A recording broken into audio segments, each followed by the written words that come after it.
Movie के open में बताया जाता है आज से कई साल पहले इजिप्ट के कैरो में क्लियोपात्रा नाम की खूबसूरत औरत रहा करती थी। जिससे उसकी शादी होने वाली थी वो क्लियोपात्रा के लिए तोहफे में देना चाहता था 3 नक्काशी अंडे जो काफ़ी ज़्यादा खूबसूरत थे।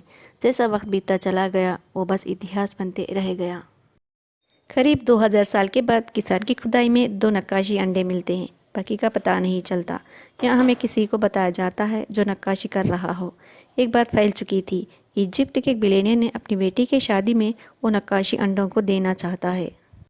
अब रोम की तरफ दिखाया जाता है। वहाँ 2 पुलिस ऑफिसर जॉन और उर्वशी दास को म्यूजियम के ओनर को कहते हैं उस कीमती नक्काशी अंडे की चोरी होने वाली है। वो कहता है मुझे गवर्नमेंट की तरफ से कोई खबर नहीं आई। वैसे तो वो नक्काशी अंडे सेफ है। थर्मल कंडक्टिंग मशीन से जॉन उसे देख रहा था। वो रेड के बजाय ब्लू कलर में नजर आते हैं क्योंकि गोल्ड हीटिंग कंडक्टर होता है। जॉन एक कोल्ड ड्रिंक लेकर उस पर डालता है। वो अंडे पिघलने लगते हैं। मतलब वो फेक था। तभी उर्वशी दास आर्डर देती है सारे डोर बंद कर दिया जाए। वहां से नॉलेन बुद्ध नाम का आदमी भागने लगता है। पुलिस उसको पकड़ने की कोशिश करती है पर वो हाथ नहीं लगता क्योंकि ये वर्ल्ड का बड़ा चोर होता है। ये इसलिए चोरियां करता है कि वर्ल्ड का नंबर 1 चोर बन जाए। इसका इन्फॉर्मेशन जॉन को बिशप ने दी थी। वो भी एक आर्ट थीफ होती है। नेक्स्ट सीन बाली में। वहाँ नोलिन का एक टाबू पर फार्म हाउस होता है। ऑलरेडी जॉन वहाँ पहुँच चुका था। यहाँ गिरफ्तार करने उर्वशी दास आती है। गिरफ्तार करने से पहले उसे बताया जाता है नोलिन के बारे में जो 13 साल की उम्र से ही बड़े बड़े चोरियां की है। नोलिन को गिरफ्तार करके ले जा रहे थे। उर्वशी दास जॉन को कहती है उस नक्काशी अंडे को नोलिन के साथ रखना ठीक नहीं है। उसके बाद उस नक्काशी अंडे फिर से चोरी हो जाते हैं। नेक्स्ट हम देखते हैं उर्वशी दास को जॉन से मिलने आई थी। पूछती है कहाँ जाने की तैयारी है। वो नक्काशी अंडे को निकाल कर बताती है जो नकली था। पूछती है असली वाला कहाँ है। मैंने तुम्हारे अकाउंट चेक कर दिया है। मतलब तुम उस अंडे को डील कर चुके हो। जॉन प्रूव ना कर सका। उसे रशिया के जेल में भेज दिया जाता है। वहाँ पर ऑलरेडी नोलेन था। दोनों एक दूसरे को ब्लेम करने लगते हैं।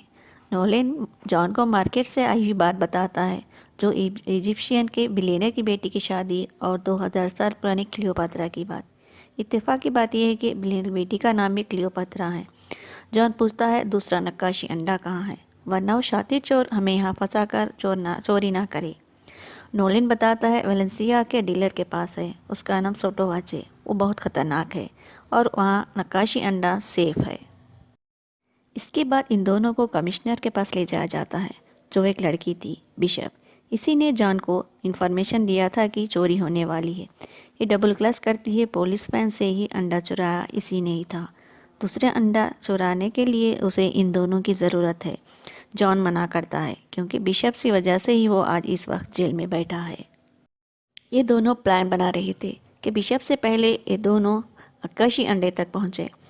ये दोनों अपने फादर्स की बात कर रहे थे। इन दोनों की कभी अपने फादर से बनी नहीं। नोलेन के पिता की घड़ी गायब हो गई थी। उनका शक नोलेन पर था जिसकी वजह से 1 साल तक बात नहीं की। बिना वजह मुझे गुनहगार खड़ा किया। ये बात मुझे अंदर ही अंदर खा गई। ये लोग जेल से भागने की तैयारी करते हैं। वहाँ से निकलकर नोलेन का बेस्ट फ्रेंड तांबे के पास पहुँचते हैं। इनको वेलेंसिया तक पहुँचाने की बात करता है। रास्ते में चोरी का प्लान कर रहे थे। सोटोवोचे का सिक्योरिटी सिस्टम सिर्फ उसके आइस रेटिना वॉइस और फिंगरप्रिंट से ही खुलता है। अब ये लोग पार्टी में पहुंच चुके थे। सभी मास्क पहने हुए थे। वहाँ बिशप भी होती है। यहाँ इन तीनों के बीच फाइट होती है उस नक्काशी अंडे के लिए। वहाँ सोटोवोचे को पता चलता है कि उसका फ़ोन गायब है। अपनी सिक्योरिटी के साथ वहाँ पहुँचता है। इन दोनों को बांध देता है।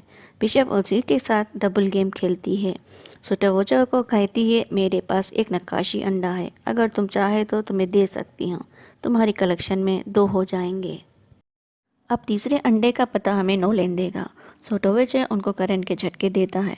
यहाँ पर बिशप फिर से डबल गेम खेलती है। सोटोवेचे को ड्रग्स देके वहाँ से दूसरा नक्काशी अंडा भी ले जाती है। ये दोनों वहाँ से बचकर निकलते हैं मगर एक और जगह फंस जाते हैं। वो है बुल फाइट। वहाँ एक बुल खड़ा गुस्से में देखते हैं। वहाँ से बचकर ट्रेन में जा रहे थे। जॉन नोलेन से कहता है मैं अब तेरा साथ नहीं दूंगा। मुझे मेरी बेगुनाही साबित करने के लिए बिशप को सलाखों के पीछे जाना होगा। जब तक नोलिन के पास वो नक्काशी अंडे का राज है वो हमारा पीछा करते रहेगी। जॉन नोलिन को जान की धमकी देता है। तब नोलिन बताता है अफ्रीका के जंगल में वहाँ नोलन याद दिलाता है अपने पिता की बात, जो घड़ी उनकी चोरी हो गई थी। वो घड़ी हिटलर का आर्ट कलेक्टर रुडॉल्फ की थी, जो कई साल पहले की है। एक जहाज़ बर्लिन से अफ्रीका तक आया था, जिसमें करीब 16 टन एंटीक सामान था और बंकर बनाने का भी। वो हमेशा उस घड़ी को पहना करता था। मेरे फादर उस घड़ी को खरीदा था। घड़ी गायब हो गई तो मुझ पर गुस्सा हुए थे और बोर्डिंग स्कूल भी भेज दिया।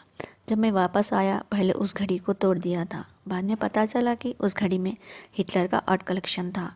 ये लोग उस जगह तक पहुंच जाते हैं। अचानक वहां उनका पीछा करते हैं। बिशप भी पहुंचती है और उर्वशी दास भी। ये लोग वहां से भी भाग निकलते हैं। यहाँ पता चलता है नोलन को जॉन और बिशप दोनों मिले हुए हैं। उसे वहाँ एक पेड़ को बांधकर चले जाते हैं। नेक्स्ट सीन कैरो में। उर्वशी दास को इन्फॉर्मेशन मिलते ही शादी में पहुंच जाती है और उस बिलेनियर को गिरफ्तार भी करती है।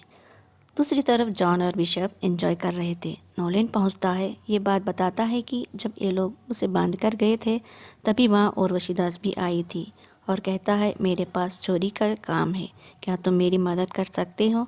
ये तीनों वहाँ से निकल पड़ते हैं एक और चोरी के लिए। अब उर्वशी दास इन तीनों के खिलाफ रेड नोटिस जारी करती है और ये तीनों चोरी के लिए पेरिस पहुंचते हैं। That's all. Comment please.